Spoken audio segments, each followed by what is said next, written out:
आसान भाषा में समझना होगा किसी को कि एग्जैक्टली ओस्टियोपोरोसिस हमारे शरीर के साथ करता क्या है, कौन से लोग हैं जो इस बीमारी के रिस्क पर हैं सबसे ज्यादा। तो दीवार का कच्चा होना और बोन का कच्चा होना ये दोनों एक जैसी चीज है। मेडिकली जब बोन कच्ची होने लगती है, कमजोर होने लगती है, उसे हम कहते हैं ऑस्टियोपोरोसिस। कि अगर हड्डियां किसी की बार बार फ्रैक्चर हो रही हैं, आसानी से टूट रही हैं, तो वो ऑस्टियोपोरोसिस के शिकार हो चुके हैं। आज अगर मेरी उम्र सपोजिंग 45 साल है और मैं गिरा अगर इस फर्श पे जिस पे अभी बैठे हुए हैं, तो मुझे फ्रैक्चर नहीं होगा, क्योंकि मैं अगर इतनी हाइट से गिर रहा हूँ, मेरी बॉडी की हड्डियां इतनी मजबूत हैं कि इस फॉल को झेल जाएंगी। लेकिन अगर मेरी जगह कोई 80 साल की लेडी है जो इसी हाइट से गिरे और अपना बचने के लिए हाथ लगाए जमीन पे, हो सकता है रिस्ट का फ्रैक्चर हो जाए। तो ऑस्टियोपोरोसिस हमारे किन किन बॉडी ऑर्गन्स को अफेक्ट कर सकता है और वहां के हिसाब से लक्षण कैसे दिखाई देते हैं फिर? नॉर्मली ऑस्टियोपोरोसिस अफेक्ट तो पूरी बॉडी को ही करता है। जैसे हिप्स हो गए हमारे, स्पाइन हो गई, पेल्विस के पार्ट में, या रिस्ट। कुछ लोगों में हड्डियां इतनी भी कमजोर हो जाती हैं कि खांसने या छींकने से भी स्पाइन के फ्रैक्चर हो जाते हैं। खांसने छींकने से? हाँ, तो काफी बार पेशेंट्स हमारे पास ऐसे भी आते हैं कि बस खांस रहे थे और उसी में स्पाइन का फ्रैक्चर हो गया। तो ऐसे में अगर किसी को समझना हो कि हमारी हड्डियां कमजोर तो नहीं हो रही हैं या बोन लॉस तो नहीं हो रहा है, कुछ ऐसे 4-5 लक्षण जो हम समय रहते पहचान करके अपना इलाज करवा सकते हैं। नॉर्मली अगर किसी को परसिस्टेंट बोन पेन्स हैं, बॉडी पेन्स कहीं भी, हाँ, जैसे कोई बोले कि मेरे को कभी कंधे में दर्द हो जाता है, कभी थाई बोन में हो जाता है, कभी कमर में हो जाता है, फुट में पेन होना, पैरों में, क्योंकि पैरों का काम है वजन उठाना, हिप में पेन होना या नीज में पेन होना, ये सिम्टम्स हैं जो खास तौर से आइडेंटिफाई करते हैं कि वेट बेयरिंग बोन्स में अर्ली ऑस्टियोपोरोसिस की वजह से पेन शुरू हो गया। ऐसे में अगर हम ये जानना चाहते हैं कि हम आगे चल कर के ऑस्टियोपोरोसिस के रिस्क पर तो नहीं हैं, तो कुछ हड्डियों से रिलेटेड टेस्ट हैं जो हमें कराते रहने चाहिए। नॉर्मली जो सबसे अच्छा टेस्ट है ऑस्टियोपोरोसिस के लिए वो है, उससे हमारे बोन की स्ट्रेंथ का वो हमें रेडियोलॉजिकल पैरामीटर देता है। उसमें पैरामीटर्स रहते हैं कि जिसमें हम उसको कंपेयर करते हैं कि यंग एडल्ट की बोन से और उसी एज में होने वाले बाकी लोगों के बोन स्ट्रेंथ से, कि अगर आप 40 से कम है, आपको ऑस्टियोपोरोसिस आया है या आपको स्ट्रेस फ्रैक्चर्स आए हैं 40 से कम उम्र में, और आप रनर नहीं है, एथलीट नहीं है, फौज में नहीं है, पुलिस में नहीं है, कमांडो नहीं है, आपका एक्सर्शनल काम कोई नहीं है, तो आप अपने डॉक्टर से मिलके पैराथायरॉइड, लिवर, किडनी और इंटेस्टाइनल माल एब्जॉर्प्शन का टेस्ट कराएं।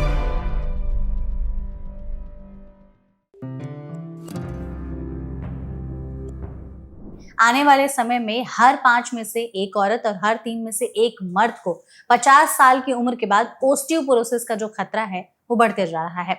ऑस्टियोपोरोसिस को हड्डियों का एक साइलेंट किलर कहा जाता है। इसे साइलेंट बोन थीफ के नाम से जाना जाता है, जो अपने आप में ही एक बहुत ही गंभीर और खतरनाक बीमारी है। ये बीमारी इतनी ज्यादा डेंजरस है जो आगे चल करके हिप और स्पाइन के फ्रैक्चर्स को बहुत ही ज्यादा वैसे बना देती है कि आसानी से आपकी हड्डियां टूटने लगती हैं। तो ऐसे में ऑस्टियोपोरोसिस का जो खतरा है हम कम कैसे कर सकते हैं? अपनी डाइट में क्या चीजें शामिल कर सकते हैं? अपने लाइफस्टाइल में अभी से क्या बदलाव कर सकते हैं, सो दैट आगे चल करके हमें, आपको, हमारी फैमिली मेंबर्स को ऑस्टियोपोरोसिस जैसी बीमारी का जो खतरा है वो कम से कम हो। अगर आप भी इन सवालों के जवाब जानना चाहते हैं तो इस पॉडकास्ट को एंड तक जरूर देखिएगा, क्योंकि आज के सेशन में हम इसी टॉपिक पर बहुत ही विस्तार से डिस्कस करने वाले हैं, जिसके लिए हमारे साथ इस सेशन में एक बहुत ही स्पेशल एक्सपर्ट मौजूद हैं। हमारे साथ हैं डॉक्टर हिमांशु त्यागी, जो कि डायरेक्टर हैं ऑर्थोपेडिक्स डिपार्टमेंट फोर्टिस हॉस्पिटल में। तो डॉक्टर, सबसे पहले तो इस सेशन में आपका बहुत बहुत स्वागत है। Thank you, thanks for having me here. Thank you so much हमारे साथ जुड़ने के लिए। हम चाहेंगे आपके जरिए हमारी ऑडियंस तक ऑस्टियोपोरोसिस के बारे में हर एक डिटेल जानकारी हम जानने, समझाने, पहुंचाने की कोशिश करेंगे, क्योंकि अगर हमारी हड्डियां स्ट्रांग नहीं रहेंगी तो हमारी पूरी बॉडी फंक्शन कर ही नहीं पाएंगी। हड्डियों को जो स्ट्रांग रहना बहुत जरूरी है, सो दैट फाउंडेशन जो है स्ट्रांग हो, तब जाके हम ओवरऑल अच्छे तरीके से अपने दिन भर के जो काम है वो सभी चीजें कर पाए। अगर हम जानना चाहें ऑस्टियोपोरोसिस के बारे में, क्योंकि लोगों को लगता है ऑस्टियोपोरोसिस मतलब हड्डी गलने की बीमारी हो गई है, हड्डियां गलने लगी हैं या बार बार फ्रैक्चर हो रहा है।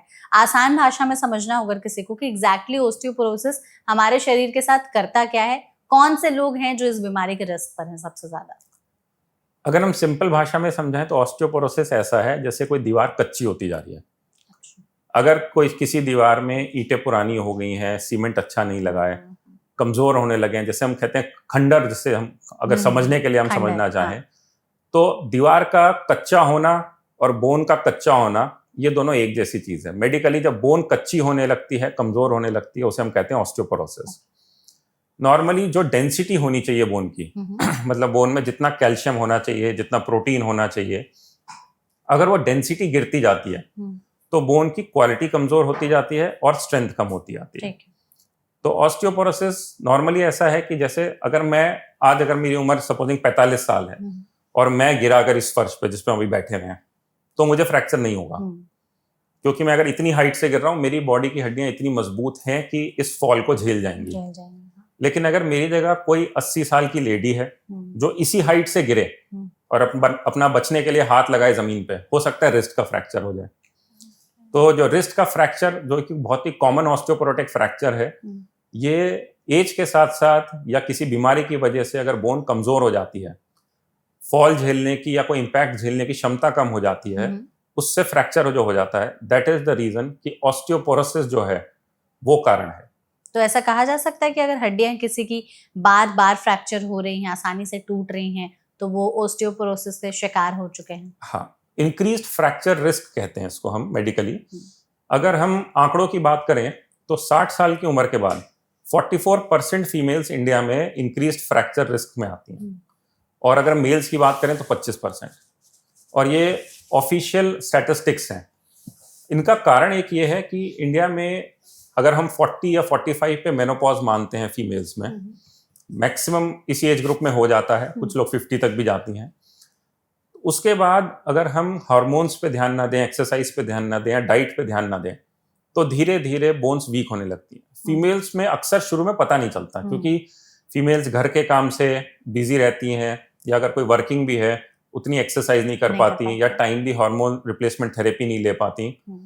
तो ओवरऑल हम ये देख रहे हैं कि 60 के बाद चीजें रैपिडली डिटोरिएट हो रही है इंडियन फीमेल्स में। मेल्स में ये थोड़ा लेट होता है, क्योंकि जो मेल हार्मोन होता है वो लेट तक इफेक्टिव रहता है। तो ओवरऑल चांसेस जो हैं ऑस्टियोपोरोसिस के 60 में इंडिया में बहुत ज्यादा है, 80 के करीब तक पहुंचते पहुंचते दोनों में बराबर है। और ये फीमेल्स में भी ज्यादा है? फीमेल्स में डेफिनेटली ज्यादा है। और अगर हम फ्रेजिलिटी फ्रैक्चर, जिसको हम कहते हैं ऑस्टियोपोरोसिस की वजह से होने वाला फ्रैक्चर की बात करें, तो जैसा आपने बताया हिप का फ्रैक्चर, स्पाइन का फ्रैक्चर या रिस्ट का फ्रैक्चर, ये रिस्क बहुत बढ़ जाता है। ओके। तो अगर किसी के ये तीनों जो बॉडी पार्ट्स हैं, हिप हैं, रिस्ट हैं या स्पाइन हैं, इनमें बहुत ही आसानी से फ्रैक्चर हो जा रहा है, या शुरुआत में अगर सिर्फ दर्द भी रह रहा है, तो क्या ये भी एक अंदेशा है कि शायद आने वाले समय में ये इंसान ऑस्टियोपोरोसिस के खतरे पर है? एक तरह से हम कह सकते हैं हाँ, लेकिन इसका एक ज्यादा आसान देखने का तरीका है, अगर आपका बॉडी स्ट्रक्चर झुकता जा रहा है। अच्छा, स्टूप होते जाते हैं। हाँ, जैसे फॉरवर्ड स्टूप या फॉरवर्ड बेंड, आप देखेंगे काफी बड़ी उम्र की लेडीज होती हैं, आपको दिखता है कि कमर उनकी झुक गई है। तो अगर ये आपको क्लिनिकली दिख रहा है अपने परिवार में या सोसाइटी में कहीं, तो एक सीधा साधा इंडिकेशन है कि इस लेडी को या इस आदमी को स्पाइन में ऑस्टियोपोरोसिस है, और जिसकी वजह से हड्डियां, अगर हाइट हम मान ले इतनी होनी चाहिए तो इतनी हो गई है, जिसकी वजह से धीरे धीरे बॉडी स्ट्रक्चर झुक जाता है, हाइट छोटी हो जाती है और वो आगे की तरफ को झुके हुए मिलते हैं। तो ऑस्टियोपोरोसिस हमारे किन किन बॉडी ऑर्गन्स को अफेक्ट कर सकता है, और वहां के हिसाब से लक्षण कैसे दिखाई देते हैं फिर? नॉर्मली ऑस्टियोपोरोसिस अफेक्ट तो पूरी बॉडी को ही करता है, लेकिन 3 जगह पे उसके सबसे ज्यादा लक्षण दिखते हैं, खास तौर से जो वेट बेयरिंग बोन्स हैं, जैसे हिप्स हो गए हमारे, स्पाइन हो गई, पेल्विस के पार्ट में, या रिस्ट का रोल खास तौर से तब आता है जैसे अगर हम गिर रहे हैं या हमें कोई सामान उठाना है या कहीं इम्पैक्ट है। हमारे नेचुरल बॉडी का डिफेंस मैकेनिज्म है हाथ को आगे करना, ये हमारी बॉडी में एक इनबिल्ट प्रोग्रामिंग है। तो अगर हमने अपना हाथ आगे किया बचाने के लिए खुद को, या कोई दरवाजा है या फुटबॉल भी हमारी तरफ आ रही है, उसमें सबसे ज्यादा इम्पैक्ट आता है हमारी रिस्ट की बोन पे। और क्योंकि ऑस्टियोपोरोसिस अफेक्ट भी इसको ज्यादा करता है, तो आपने देखा होगा काफी बड़ी उम्र के लेडीज खास तौर से होती हैं जो गिर गई और रिस्ट में फ्रैक्चर हो गया। इसी तरह से हिप के फ्रैक्चर्स जो होते हैं वो भी बड़े कॉमन है एक एज के बाद। 80 के बाद तो मेल्स और फीमेल्स दोनों में बहुत कॉमन है, लेकिन 60 to 80 के बीच में फीमेल्स में ज्यादा कॉमन है, 44% ज्यादा कॉमन है। इसमें क्या होता है कि हमारी जो हिप की बोन होती है वो क्रैक हो जाती है। तो जब बोन टूट जाती है तो फिर एकदम से पेशेंट को लगेगा कि वेट ही नहीं आ पा रहा है पैर में, फिर वो लड़खड़ा के गिर जाते हैं। तो इसमें काफी बार ये होता है हिप फ्रैक्चर की फॉल से बचाने के लिए जब कोई हाथ आगे कर देता है तो उसको रिस्ट फ्रैक्चर या शोल्डर फ्रैक्चर, इस तरह के फ्रैक्चर्स हो जाते हैं। अच्छा, दोनों एक ही साथ हो गया। दोनों, क्योंकि बचाने के लिए डिफेंस मैकेनिज्म हमारे हाथ ही है। हाँ, वो शरीर खुद से ही इनबिल्ट है वैसा। और तीसरी चीज होती है स्पाइन के फ्रैक्चर्स।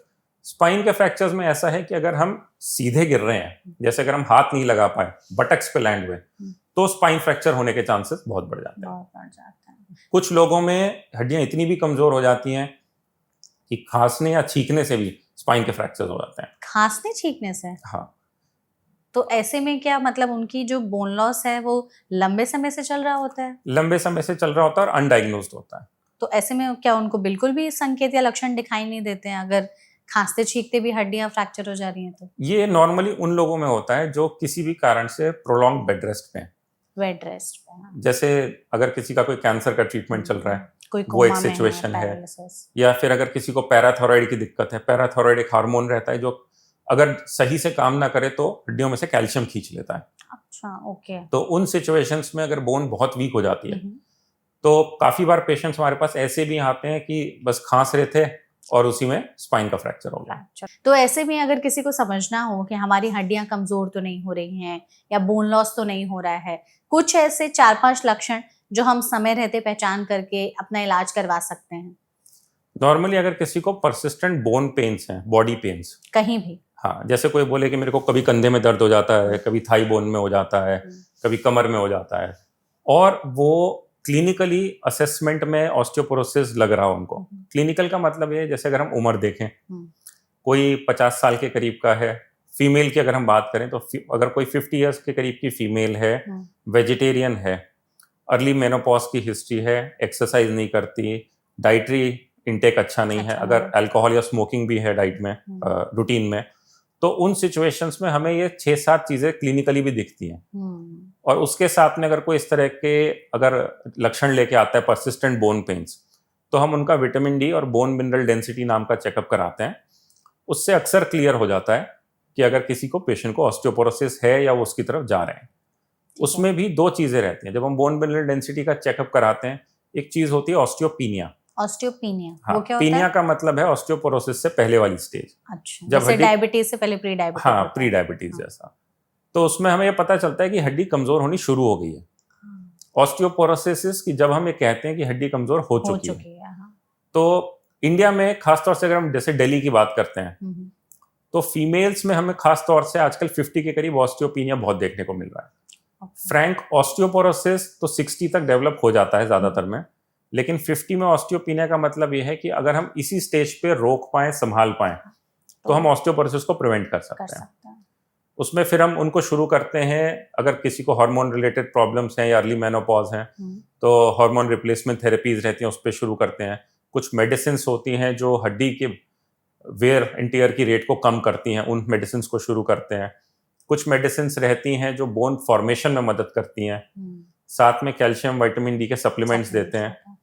सबसे जरूरी हम कहते हैं आप एक्सरसाइज शुरू करो। Exercise is a natural antidote for osteoporosis. Okay, great. तो जो वेट बेयरिंग एक्सरसाइजेस कर पाते हैं, उन लोगों में ऑस्टियोपोरोसिस लेट होता है, भले मेल या फीमेल। अच्छा, तो आपने हमें पहला लक्षण बताया कि पेन हो रहा है, कहीं भी अगर पेन हो रहा है तो ये एक हमें इशारा है कि हाँ शायद ऑस्टियोपोरोसिस की तरफ खतरा है। और कुछ ऐसे लक्षण आप हमें बताना चाहेंगे? उसके बाद फिर आपने जो चीजें बोली हैं उस पर भी हम आते हैं। हमें बस एक बार 4-5 ऐसे आप सिम्टम्स बता दीजिए कि हाँ ये लक्षण दिखाई दे रहे हैं तो आपको अलर्ट होने की जरूरत है, शायद ऑस्टियोपोरोसिस का रिस्क हो सकता है। हाँ, उसमें भी अगर हम डिफ्यूज बॉडी पेन्स की बात करें तो लेटर स्टेजेस में जब लोग आते हैं तो हो सकता है नॉन वेट बेयरिंग बोन के सिम्टम्स लेके आए, जैसे कि हाथ में दर्द या फिर इसमें कंधे में दर्द। लेकिन अगर हम अर्ली लक्षण की बात करते हैं तो उसमें जैसे फुट में पेन होना, पैरों में, क्योंकि पैरों का काम है वजन उठाना, हिप में पेन होना या नीज में पेन होना, ये सिम्टम्स हैं जो खास तौर से आइडेंटिफाई करते हैं कि वेट बेयरिंग बोन्स में अर्ली ऑस्टियोपोरोसिस की वजह से पेन शुरू हो गया। और अगर शुरुआत में किसी की बार-बार फ्रैक्चर हो रहे हैं तो वो भी एक इशारा है? वो नॉर्मली लेटर स्टेज पे प्रेजेंट करते हैं। अगर रिपीटेड फ्रैक्चर्स हैं और एज अगर हम मान लें अगर किसी की 40 एज और रिपीटेड फ्रैक्चर्स हैं, तो नॉर्मली उसमें कोई पैथोलॉजिकल रीजन होता है। ठीक है। क्योंकि 40 की एज में रिपीटेड फ्रैक्चर्स होने का कोई कारण नहीं है। कुछ लोग ऐसे होते हैं जो सुबह उठते हैं तो स्टिफनेस बहुत ज्यादा रहती है बॉडी में उनकी, कि शरीर जो है वो खुल ही नहीं पा रहा है, बहुत ही अकड़ा जकड़ा हुआ फील हो रहा है, तो क्या ये भी एक इशारा होता है? नॉर्मली ऑस्टियोपोरोसिस में अकड़ाहट नहीं होती। अकड़ाहट जो है वो इन्फ्लेमेटरी डिजीजेज में ज्यादा होती है, जैसे कि अगर रूमेटॉइड अर्थराइटिस की हम बात करें, जो कि एक गठिया है एक तरह का, फीमेल्स में ज्यादा कॉमन है, तो उसमें जब मॉर्निंग में उठते हैं तो मॉर्निंग स्टिफनेस रहती है। इसी तरह एक मेल्स में होने वाला गठिया ज्यादा कॉमन है, उसे एंकालोजिंग स्पॉन्डिलाइटिस कहते हैं। उसमें सुबह में जब उठते हैं तो शरीर पूरा जकड़ा हुआ रहता है। तो इसका osteoporosis as such morning stiffness नहीं प्रेजेंट करता। मॉर्निंग स्टिफनेस इन्फ्लेमेटरी डिजीज ज्यादा प्रेजेंट करता है। ओके आपने जैसे जब लक्षण की बात कर रहे थे तो बहुत सारी चीजें हमें बताई, जैसे कि एक तो औरतों में रिस्क ज्यादा होता है, फिर उनमें कौन सा टेस्ट कराया जाता है, तो हमें एक चीज जरूर बताइएगा कि क्या औरतों में ओस्टियोपोरोसिस का खतरा मर्दों के कंपैरिजन में ज्यादा होता है, अगर हाँ तो क्यों? वो इसलिए रहता है, फीमेल हार्मोन्स जो होते हैं वो जल्दी विड्रॉ होते हैं बॉडी में से। जैसे एस्ट्रोजन एक हार्मोन होता है बॉडी में, वो मेनोपॉज के बाद एकदम कम हो जाता है, लेकिन मेनोपॉज प्री मेनोपॉजल फेज में भी वो धीरे धीरे धीरे धीरे कम होता जाता है। तो उससे क्या होता है, जब ये हार्मोन चला जाता है या इसका एक लेवल मतलब इसका अमाउंट एक लेवल से नीचे गिर जाता है, तो फीमेल की बोन्स को स्ट्रांग रखने की जो स्टिमुलस होती है वो कम हो जाती है। तो अगर एस्ट्रोजन इतना ज्यादा कम हो रहा है, हमें पता है कि हम पेरीमेनोपॉज के फेज में हैं, क्या कर सकते हैं हम कि एस्ट्रोजन को वापस ला सके और ओस्टियोपोरोसिस के रिस्क को कम कर सकें? हाँ, उसके लिए हार्मोन रिप्लेसमेंट थेरेपी रहती है, जो कि एक तरह से आपको वो हार्मोन्स या उससे रिलेटेड प्रोडक्ट्स देते हैं जो सेम रिसेप्टर्स पे काम करते हैं। ओरल दवाइयाँ? ओरल दवाइयाँ खाने की? हाँ, अच्छा। मोस्टली खाने की रहती हैं। उस सिचुएशन में फीमेल्स की जो बॉडी है उसमें जो चेंजेस हो रहे हैं बोन्स में खास तौर से, या अगर किसी को साइकोलॉजिकल भी हो रहे हैं तो भी उन चीज़ों पे फायदा करती हैं। अगर हम बोन हेल्थ की बात करें तो नॉर्मली हम ये कहते हैं कोई फीमेल जिसको कि हाई रिस्क ऑफ ऑस्टियोपोरोसिस हो रहा है because of early withdrawal of hormones, उस सिचुएशन में हम हार्मोनल थेरेपी तो देते ही देते हैं। हम ये भी सलाह देते हैं कि आप एक्सरसाइज रेगुलर करो। जो हार्मोन वाला जो काम है वो एक्सरसाइज भी पूरा कर सकती है, लेकिन काफी सिचुएशंस में हम ये देखते हैं to encourage a lady to do regular exercise, specially जब वो ऑस्टियोपीनिया की स्टेज पे आई है, ऑस्टियोपोरोसिस की नहीं, हमें समझाना मुश्किल रहता है। हम अगर ये समझाएंगे कि अगर आप आज से एक्सरसाइज करोगे तो आप 10 साल बाद भी फिट रहोगे, तो अक्सर वो लेडी ये सोचती है कि चलो 1 साल अभी बच्चे का बोर्ड का एग्जाम है उस पर ध्यान दे देती हूँ, या अगर अभी ऑफिस में कुछ मेजर चल रहा है तो चलो 1 साल इस प्रोजेक्ट को निकलने तो फिर अपने पे ध्यान दूंगी। तो अक्सर प्रिवेंशन वाला पार्ट ओवरऑल इंडिया में थोड़ा लाइटली लिया जाता है। वो आपने सही कहा कि ये चीज तो मिस कर दी जाती है। आपने जैसे कहा डॉक्टर कि एक्सरसाइज जो है वो कई बार हार्मोन्स को इंक्रीज करने का काम करता है, तो हमें ये बताइए कि अगर कोई लेडीज जो है वो हार्मोन रिप्लेसमेंट थेरेपी नहीं लेना चाहती हैं, कि अगर उन्हें नहीं लेना है तो ऐसे कुछ स्पेसिफिक एक्सरसाइजेस हैं जो करने चाहिए सो दैट ओस्टियोपोरोसिस का खतरा कम हो? वेट बेरिंग एक्सरसाइजेस, मेल हो या फीमेल हो, जो भी वेट बेरिंग एक्सरसाइजेस कर रहा है उसमें ऑस्टियोपोरोसिस कम ही होगा। That is a proven fact, irrespective of whether आपको हार्मोन थेरेपी लेने की जरूरत है या नहीं। तो ऐसा में क्या, अगर एस्ट्रोजन तो हर औरत में फॉल होगा मेनोपॉज होने के बाद, तो सबको ही हार्मोन रिप्लेसमेंट थेरेपी की नीड होगी? नहीं, या जिन लोगों ने अपनी लाइफस्टाइल सही रखी है, एक्सरसाइज कर रहे हैं, उनको नीड नहीं पड़ती है? हार्मोनल रिप्लेसमेंट थेरेपी जो है ये सिर्फ एक ऑस्टियोपोरोसिस प्रिवेंशन का तरीका नहीं है। ठीक है। फीमेल हार्मोन जब विड्रॉ होते हैं तो साइकोलॉजिकल इम्पैक्ट, उसके साथ में बॉडी में और चीजों पे भी इम्पैक्ट आता है। तो जो HRT है वो सिर्फ हम ऑस्टियोपोरोसिस कम करने के लिए नहीं देते, it is always given after consultation with a gynecologist और endocrinologist for other changes also. क्योंकि कोई भी फीमेल जिसकी बॉडी में हार्मोनल चेंजेस हो रहे हैं मेनोपॉज के पास, सिर्फ एक ही चेंज नहीं होता है। मूड स्विंग से लेके स्किन को अगर आप देखो या फिर जो प्राइवेट पार्ट की हेल्थ रहती है, सब चेंज होता है। इवन बालों का टेक्सचर भी चेंज होता है। तो हार्मोन, फीमेल हार्मोन्स को भगवान ने जो बनाया है मल्टीपल पर्पसेस सर्व करने के लिए बनाया। तो सिर्फ हम ऑस्टियोपोरोसिस की वजह से हार्मोन रिप्लेसमेंट थेरेपी नहीं शुरू करते। It is always in consultation with endocrinologist and a gynaecologist, sometimes a psychologist also. अच्छा, ओके, सो दैट सबका जो कंसल्टेशन ले करके फिर उस हिसाब से ट्रीटमेंट दी जाए। अगर हमें सिर्फ ऑस्टियोपोरोसिस को टैकल करना है तो उसके लिए हमारे पास और आसान तरीके हैं। और ऐसी मेडिसिन हैं जो ऑस्टियोपोरोसिस पे ही हेल्प करेंगी। अच्छा। तो इसलिए हम HRT हर केस में नहीं देते, जहाँ रिकमेंडेड है सिर्फ वहीं देते हैं। अभी तक हमने जिन एस्पेक्ट्स पर बात की है उसमें एक चीज हमारे लिए जानना समझना बेहद जरूरी है, that is annual health checkup या टेस्ट हैं। आजकल इसका ट्रेंड भी बहुत ज्यादा है, हर साल में लोग एक ना एक बार करा ही ले रहे चेक, और which is a good thing कि लोग अपनी हेल्थ को लेकर के अवेयर हैं। ऐसे में अगर हम ये जानना चाहते हैं कि हम आगे चल करके ऑस्टियोपोरोसिस के रिस्क पर तो नहीं हैं, तो कुछ हड्डियों से रिलेटेड टेस्ट हैं जो हमें कराते रहने चाहिए, और उन टेस्ट का हमें ज़रा नाम बता दीजिए, और ये भी बताइएगा कि क्या पैरामीटर्स और मार्कर्स देखें कि समझ जाएं कि हाँ हम रिस्क पर हैं या नहीं। नॉर्मली जो सबसे अच्छा टेस्ट है ऑस्टियोपोरोसिस के लिए वो है बोन मिनरल डेंसिटी टेस्ट, जिसको कि डेक्सा टेस्ट भी हम कहते हैं इंडिया में। उससे हमारे बोन की स्ट्रेंथ का वो हमें रेडियोलॉजिकल पैरामीटर देता है। उसमें पैरामीटर्स रहते हैं कि जिसमें हम उसको कंपेयर करते हैं कि यंग एडल्ट की बोन से और उसी एज में होने वाले बाकी लोगों के बोन स्ट्रेंथ से। अच्छा। तो वो हमको दो तरह के कंपैरिजन देता है, एक यंग एडल्ट के हिसाब से और एक आपकी एज में बाकी लोगों का क्या होना चाहिए। कैसे होता है ये टेस्ट? तो वो एक एक्सरे जैसा ही टेस्ट है, नॉन इन्वेजिव टेस्ट है। एक मशीन होती है, आपको उसमें लेटना होता है। होल बॉडी डेक्सा भी होता है जिसमें पूरी बॉडी में आपके सारी बोन्स को वो देखते हैं और एक एवरेज निकालते हैं। कहीं जगह पे जो छोटी मशीन्स हैं वहाँ पे थ्री बॉडी पार्ट्स का हो जाता है, जैसे रिस्ट का कर दिया, हिप का, स्पाइन का, जो कि 3 सबसे कॉमन बोन्स हैं जहाँ पे कि ऑस्टियोपोरोसिस होता है और फ्रैक्चर होता है। इसके सिवा 2 बॉडी साइड डेक्सास भी होते हैं जहाँ सिर्फ 2 बॉडी पार्ट्स को लेते हैं। तो कौन से सेंटर में कितनी एडवांस्ड मशीन है उस हिसाब से पूरी बॉडी का या किसी स्पेसिफिक बॉडी पार्ट का आप करा सकते हैं। क्या कॉस्टिंग आती होगी इसकी? नॉर्मली ये 2500 से लेके 8000 का होता है। अच्छा, इंडिया में अगर हम दिल्ली की बात करें मतलब 2 बॉडी पार्ट से लेकर के फुल बॉडी पार्ट। हाँ।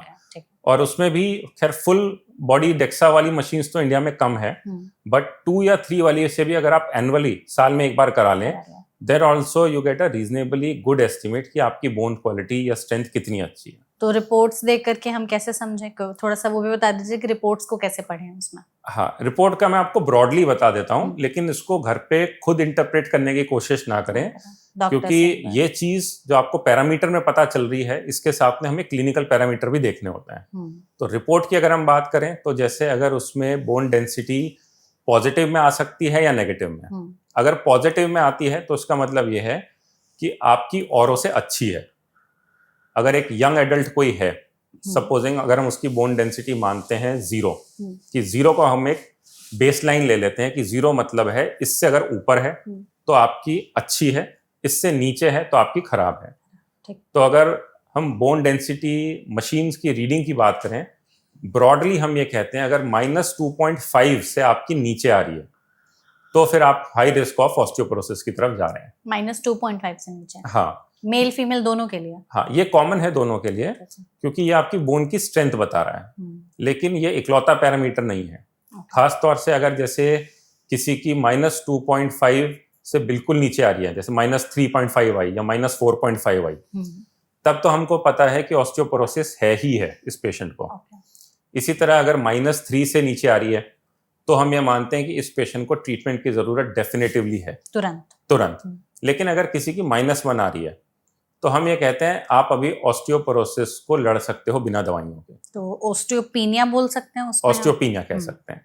उस सिचुएशन में हम पेशेंट को कहते हैं अगर आप अल्कोहल लेते हो तो बंद करो, स्मोकिंग करते हो तो बंद करो, रेगुलर एक्सरसाइज शुरू करो आप, उसमें भी weight training exercises, high protein diet लेनी है, रोज कैल्शियम लेना है, रोज विटामिन डी लेना है, वेट अपना कम से कम रखें। ये 4-5 चीजें हैं जिनको करके हम ऑस्टियोपीनिया से लड़ सकते हैं। लेकिन जब हम ऑस्टियोपोरोसिस की बात करते हैं, हम ये भी देखते हैं कि पेशेंट की एज कितनी है, मेल है या फीमेल है, मोटा है या पतला है, फीमेल है तो मेनोपॉज कब हुआ, सनलाइट एक्सपोजर कितना है पेशेंट का, एक्सरसाइज रूटीन में है कि नहीं। ये सारी चीजें देखने के बाद तब हम कहते हैं कि इस पेशेंट को इस तरह का ट्रीटमेंट चाहिए। ट्रीटमेंट में भी 3 कैटेगरीज होती हैं। एक तो होती है जब हम कर रहे होते हैं प्रिवेंशन के लिए, जिसमें मोस्टली सप्लीमेंट और एक्सरसाइजेज हैं। दूसरा आता है कि हमें पता चल रहा है कि ये patient in spite of conservative treatment या सप्लीमेंट या एक्सरसाइजेज इंप्रूव नहीं कर रहा है और फ्रैक्चर की तरफ जा रहा है।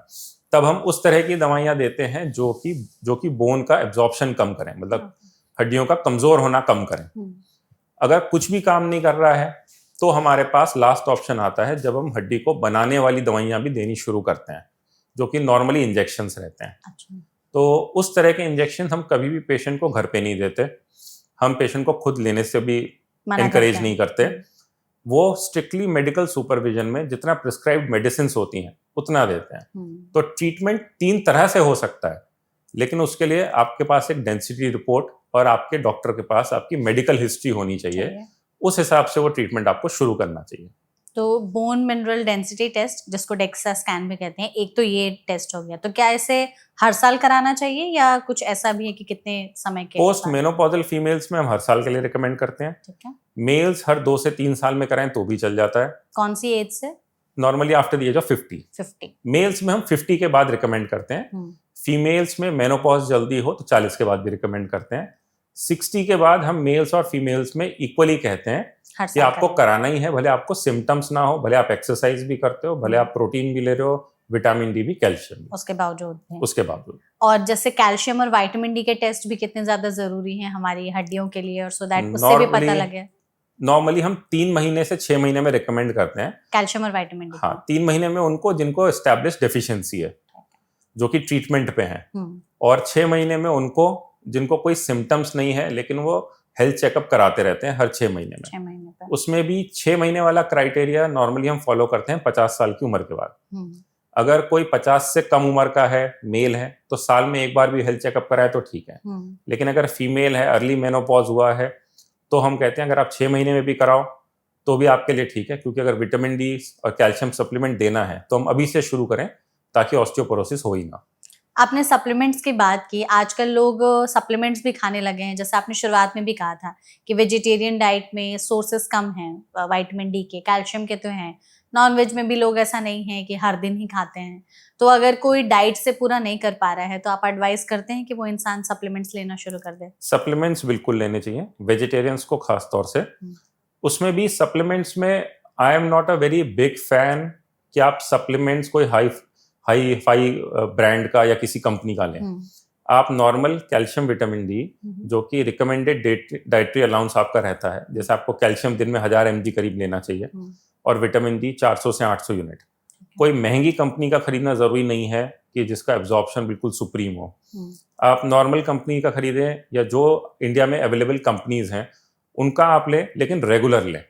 कुछ ऐसे सप्लीमेंट्स हैं जो समझ सकते हैं कि किस तरीके से लें, खाने का भी कोई सही तरीका होना चाहिए, क्योंकि कैल्शियम के अलग अलग सप्लीमेंट्स आते हैं, विटामिन डी का आजकल जैसे 60,000 IUI वाला बहुत ज़्यादा मार्केट में चल रहा है, तो कितने दिन पर खाएं, कैसे खाएं, खाने के पहले और बाद में कुछ चीज़ों का ध्यान रखें? कैल्शियम के केस में कुछ लोगों को कैल्शियम लेने से कॉन्स्टिपेशन होता है। हाँ। तो इसलिए हम ये कहते हैं अगर आपको कॉन्स्टिपेशन हो रहा है तो भले आप 250 mg वाली टैबलेट ले लें दिन में 2 बार। दिन में 2 बार। नहीं तो आप 500 वाली सुबह ले लें, रात में ना लें। अगर रात में लेने से आपको मॉर्निंग में बाथरूम जाने में दिक्कत हो रही है तो better to take after breakfast. और विटामिन डी से नॉर्मली किसी को कोई जीआई रिलेटेड साइड इफेक्ट नहीं होता। हम नॉर्मली पेशेंट को कहते हैं आपको हफ्ते में 1 दिन बांधना है जब आप इस दवाई को लें। अगर हम 60,000 इंटरनेशनल यूनिट्स वाली बात करते हैं, 60,000 वाली हम नॉर्मली कहते हैं संडे को आप ब्रेकफास्ट के बाद आप लें ताकि आपको याद रहे लेना। उस सिचुएशन में ज्यादातर पेशेंट्स को याद भी रहता है, वो ले भी लेते हैं। 60,000 वाली टैबलेट हम कभी कभी जल्दी भी देते हैं, हफ्ते से पहले भी। अगर किसी को बहुत ज्यादा डेफिशिएंसी है या एस्टैब्लिश डेफिशिएंसी है या पुअर एब्जॉर्प्शन है, लेकिन उस सिचुएशन में भी अगर आपके डॉक्टर ने आपको रिकमेंड किया है जल्दी लेने को, तभी आपको 1 हफ्ते से पहले लेनी चाहिए। और उसमें भी आपके ब्लड टेस्ट होने चाहिए हर 3 महीने में, ये देखने को कि आप जरूरत से ज्यादा तो नहीं ले रहे हैं, क्योंकि विटामिन डी ज्यादा लेने से भी दिक्कतें हो जाती हैं। क्या दिक्कतें हो सकती हैं? उसमें ब्रेन पे अफेक्ट कर सकता है, वो प्रेशर बढ़ जाता है ब्रेन का। तो कुछ उसके लक्षण अलग तरीके से दिखाई देते हैं? हाँ, उसमें देखने में दिक्कत हो सकती है या कंफ्यूजन हो सकता है। बेसिकली जो ब्रेन का प्रेशर बढ़ जाता है तो बॉडी के सारे ही ऑर्गन्स की फंक्शनिंग को अफेक्ट कर सकता है। आपकी स्पीच भी डिस्टर्ब हो सकती है, थिंकिंग भी। ये एक रेयर चीज है, लेकिन ये हो सकती है। बट इसका ध्यान देना जो है बहुत ज्यादा जरूरी है। हाँ, इन सब चीजों पर। इसीलिए हम रिकमेंड करते हैं कि अगर आपको नॉर्मल रिकमेंडेड डोज से ज्यादा लेना है, it should always be under a doctor supervision and you should have a prescription. Pharmacist भी आपको जरूरत से ज्यादा डोज तभी दे जब एक वैलिड डॉक्टर का प्रिस्क्रिप्शन हो। आपने जैसे डॉक्टर कहा कि 50-60, मोस्टली जैसे 40 का हम एक क्राइटेरिया लेकर के चलते हैं कि 40 साल के बाद टेस्ट वगैरह जो है कराते रहने चाहिए।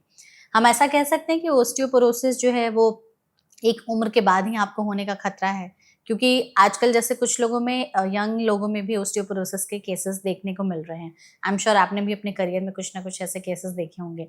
तो अगर यंग लोगों में भी ओस्टियोपोरोसिस का रिस्क होने लगा है तो फिर इसके पीछे क्या कारण हो सकता है? ये एक बहुत ही अच्छा सवाल है। 40 साल से नीचे का कोई भी पेशेंट जो अगर हमारे पास ऑस्टियोपोरोसिस के साथ आता है, हम उसको हमेशा डिटेल इन्वेस्टिगेट करते हैं। अभी रिसेंटली एक पेशेंट आया था मेरे पास, 40 साल से कम उम्र के थे, 38 के थे शायद। दोनों पैरों की हड्डियों में उनको फ्रैक्चर था और वो रनर भी नहीं थे। तो रनर्स में तो फिर भी दोनों पैरों की हड्डियों में फ्रैक्चर हो सकता है।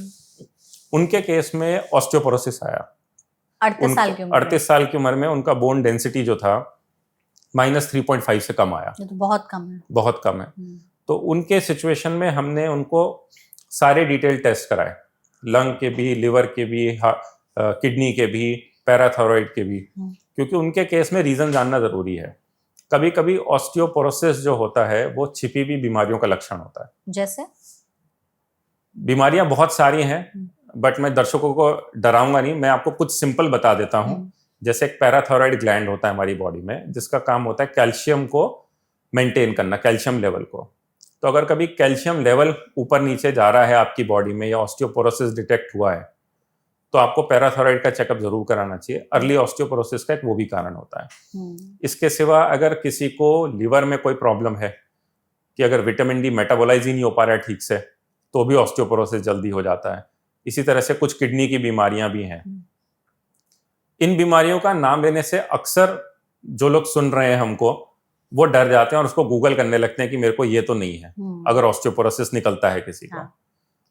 तो उसमें मैं उन लोगों को ये भी बताना चाहूंगा कि अगर आप 40 से कम हैं, आपको ऑस्टियोपोरोसिस आया है या आपको स्ट्रेस फ्रैक्चर्स आए हैं 40 से कम उम्र में, और आप रनर नहीं है, एथलीट नहीं है, फौज में नहीं है, पुलिस में नहीं है, कमांडो नहीं है, आपका एक्सर्शनल काम कोई नहीं है, तो आप अपने डॉक्टर से मिलके पैराथायरॉइड, लिवर, किडनी और इंटेस्टाइनल माल एब्जॉर्प्शन का टेस्ट कराएं। इन टेस्टों में जो आता है उस हिसाब से आप अपने डॉक्टर से मिलें और बात करें। अगर इनमें कुछ नहीं आता है, तभी आप कोई हायर स्कैन के लिए जाएं, जो कि किसी खतरनाक बीमारी का शुरुआती लक्षण हो सकता है। बिल्कुल। तो उन सिचुएशन में आपको 40 से अगर आप कम है, ऑस्टियोपोरोसिस है, इग्नोर बिल्कुल ना करें। जैसे मैं जिन पेशेंट की बात कर रहा हूं, हमने उनके जब सारे टेस्ट कराए तो उनको कोई बड़ी बीमारी या कुछ नहीं आया, सब ठीक है, लेकिन उनको माल एब्जॉर्प्शन सिंड्रोम आया। मतलब उनकी इंटेस्टाइन जो है वो खाना ढंग से पचा नहीं पा रही है, उसमें से एब्जॉर्ब नहीं कर पा रही। अभी वो उसका ट्रीटमेंट करा रहे हैं, लेकिन ऑस्टियोपोरोसिस की वजह से हमें पकड़ में आ गया, क्योंकि उनका वजन भी कम होता जा रहा था, हीमोग्लोबिन भी गिर रहा था, और वो थके थके रहते थे पूरे दिन। उनकी दुकान है अपनी, तो कहते हैं कि पहले मैं पूरे दिन सुबह से रात तक दुकान में काम कर लेता था, एक्टिव रहता था। अब मुझे दोपहर में सोने की भी जरूरत पड़ती है। अच्छा, तो ये सारे लक्षण जो है उनको आ रहे हैं। तो 40 से पहले वाले ऑस्टियोपोरोसिस का डिटेल्ड ट्रीटमेंट और डिटेल्ड इन्वेस्टिगेशन होनी चाहिए। 40 के बाद आपकी हिस्ट्री के हिसाब से है कि अगर आप फीमेल है या मेल है, मेनोपॉज कब हुआ, उसमें स्मोकिंग, अल्कोहल और एक्सरसाइज को हम देखते हैं। आफ्टर 50 हम कभी भी डिटेल टेस्ट नहीं कराते। ठीक है। अगर ऑस्टियोपोरोसिस आया भी है, वी कोरिलेट क्लिनिकली कि इस पेशेंट का लाइफस्टाइल कैसा है, फैमिली हिस्ट्री कैसी रही। लेकिन फैमिली हिस्ट्री भी डिपेंड करती है। फैमिली हिस्ट्री भी ऑस्टियोपोरोसिस में इंपॉर्टेंट है। मतलब जैसे अगर मेरे मम्मी पापा को है तो मुझ में भी रिस्क होगा? रिस्क बढ़ जाता है, लेकिन ऑस्टियोपोरोसिस में फैमिली रिस्क, फीमेल्स को अगर हम देखें, early menopause is one family risk. अच्छा। लेकिन मेल्स में क्योंकि एंड्रोपॉज जो है वो डिफाइंड नहीं होता, लंबा, किसी एक ही फैमिली में अगर हम देखें तो किसी को लेट होता है, किसी को जल्दी। तो in males we can not strictly correlate with family history, but in females yes, it carries an importance. ठीक है, तो हम चाहते हैं कि हमारी ऑडियंस को डॉक्टर आप एक बार ये जरूर बताएं कि अगर वो ओस्टियोपोरोसिस के खतरे से खुद को बचाना चाहते हैं, अपने फैमिली को, फ्रेंड्स को, तो क्या ऐसी 4-5 चीजें हैं जो अपनी लाइफस्टाइल में इम्प्लीमेंट करके वो अभी से सुधार सकते हैं और आगे चल करके खुद को भी और बाकी लोगों को भी इस बीमारी के खतरे से बचा सकते हैं? अगर हम ऑस्टियोपोरोसिस प्रिवेंट करना चाहते हैं तो सबसे पहले डाइट से शुरू करते हैं। डाइट में हमको स्मोकिंग और अल्कोहल अवॉइड करनी चाहिए। खाने में हमको प्रोटीन वाली चीजें, कैल्शियम वाली चीजें, विटामिन डी वाली चीजें, जैसे अगर आप अंडा ले सकते हैं तो अंडा अच्छा है, रागी, ग्रीन लीफी वेजिटेबल्स, सोयाबीन, इस तरह की चीज़ें लें। अगर आप फिश ले सकते हैं तो फिश एक ऐसा सोर्स है जिसमें प्रोटीन, कैल्शियम, विटामिन डी तीनों चीज़ें हैं, तो बहुत अच्छा सोर्स है। इसके सिवा आपको रेगुलर एक्सरसाइज करनी चाहिए, weight bearing exercises. Weight bearing में अगर आपके घर में जिम नहीं है, वेट्स नहीं है, तो दो एक्सरसाइजेज जो against your own body weight होती हैं, जिसे हम स्क्वाट्स और पुशअप्स कहते हैं, बहुत अच्छी है। ये 2 एक्सरसाइज ही आपको ऑस्टियोपोरोसिस से बचा सकती हैं अगर आप डेली करें। ठीक है। इसके सिवा सनलाइट एक्सपोजर, अगर आप धूप में बैठ सकते हैं रोज, उसमें भी खास तौर से जो सुबह की धूप रहती है जो बहुत तेज नहीं है, आप जितने मिनिमम क्लोथ्स में कंफर्टेबली बैठ सकते हैं बालकनी में, ताकि सनलाइट आपकी स्किन पे पड़े, ये आपको जरूर करना चाहिए। बिल्कुल। और ये अगर आप हफ्ते में 2 से 3 बार भी कर पाएंगे 20-20 मिनट के लिए, it is very good for you. Natural source है सनलाइट, विटामिन डी का, उससे आपको डेफिनेटली ऑस्टियोपोरोसिस से बचने में हेल्प मिलेगी। अच्छा। इसके सिवा जब आप नॉर्मल लाइफ में अगर हम छोटी छोटी चीजों की बात करें, अगर आप वेट बेयरिंग एक्सरसाइज नहीं कर पा रहे, सीढ़ी चढ़ना एक अच्छी एक्सरसाइज अगर आपको घुटने में दिक्कत नहीं है तो अगर आप अपने ऑफिस जा रहे हैं, 4 फ्लोर आपको चढ़ के जाना है, अगर आप सीढ़ी चढ़ के जाते हैं तो लेग्स की आपकी एक्सरसाइज होती है, ब्लड फ्लो बढ़ता है, और इट इज ऑल्सो एक्सरसाइज जो कि आपके बॉडी वेट के अगेंस्ट है। Perfect. ये आपके हार्ट के लिए भी अच्छी है, लंग के लिए भी, और आपकी बोन के लिए भी। तो ये कुछ छोटी छोटी चीजें हैं जिनसे आप ऑस्टियोपोरोसिस से लड़ सकते हैं। बिल्कुल। और इनके सिवा साल में एक बार अपना बोन डेंसिटी चेकअप आप जरूर कराएं। अगर आप फीमेल हैं 40 से बड़ी उम्र की, या आप मेल है 50 से बड़े उम्र के, एक बार जरूर कराएं। अगर उस टेस्ट में कुछ सिग्निफिकेंट आता है, फिर अपने डॉक्टर से जरूर मिले, ताकि वो आपको अगर कुछ प्रिवेंटिव स्पेशल मेडिसिन ऐड कर सकते हो तो वो आपके लिए ऐड हो जाए। परफेक्ट। तो ये सारी चीजें अगर हम ध्यान में रखते हैं तो बहुत हद तक ओस्टियोपोरोसिस के खतरे से खुद को भी, अपनी फैमिली को भी, फ्रेंड्स को भी बचा सकते हैं। Thank you so much doctor, हमारे साथ इस सेशन में जुड़ने के लिए। आपने बहुत ही डिटेल में हमें हर एक चीज समझाई है इस बीमारी के बारे में। आई एम श्योर हमारी ऑडियंस के लिए ये सेशन बहुत ज्यादा हेल्पफुल होगा, एंड आई एम श्योर आपने भी इस सेशन को एंजॉय किया होगा। Definitely, I really enjoyed it and I am glad I am here.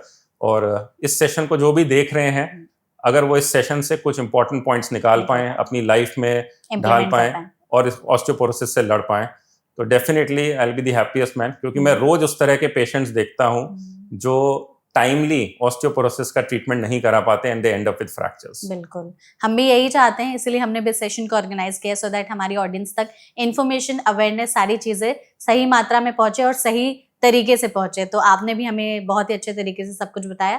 Thank you, and thank you so much audience, आपने इस वीडियो को यहाँ तक देखा। इसमें बहुत ही वैल्यूएबल इन्फॉर्मेशन शेयर की गई है, तो इसे आप अपनी फैमिली और फ्रेंड्स तक जरूर पहुंचाइएगा। इसके अलावा भी अगर आपके मन में कोई और सवाल रह गए हों तो कमेंट सेक्शन के जरिए आप हमसे पूछ सकते हैं। हम पूरी कोशिश करेंगे डॉक्टर के जरिए ही उन सभी सवालों के जवाब देने के। ऐसे और भी सेशंस के लिए फॉलो करते रहिए NBT लाइव। Thank you.